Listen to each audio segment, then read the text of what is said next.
You know, I've travelled all around the world, and I still think what we have here is some of the most beautiful landscape we will ever see anywhere. A bit of my soul is in this landscape, definitely. I just feel so lucky. I've lived such an incredible life. You know, my work took me everywhere. I had a once-in-a-lifetime experience at least twice a week. We met in Wadham, Camilla and I, and yeah, she's my everything. We did the whole London thing where you work. We were both very busy and hectic and kind of stressful. Life's in flux, and it's right for a lot of people. But I always knew my heart was somewhere else. I always had a dream of living by the sea even when I was a kid.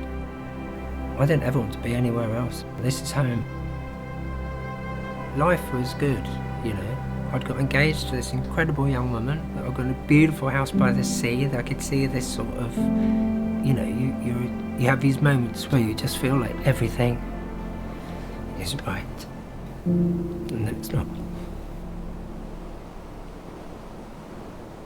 And I just said to Camilla one day, I was looking in the kitchen mirror, I had quite a big beard then, and I sort of felt my neck, and there was just a lump in there.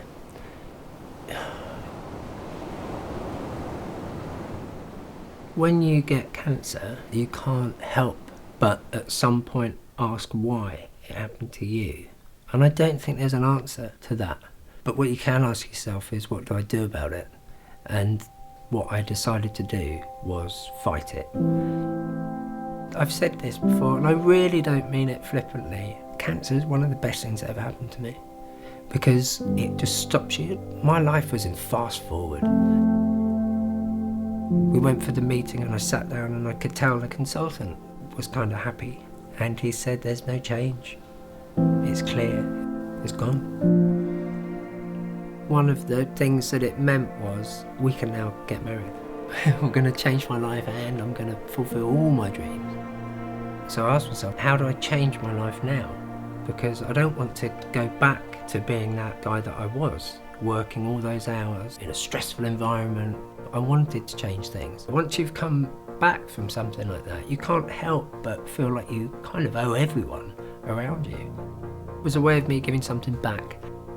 I was blown away to be asked to become a lifeboatman. It was just more than an honour. Suddenly I'm 45 years old, survived cancer, and I want to make a change. I want to, you know, help people, genuinely want to help people. I love it.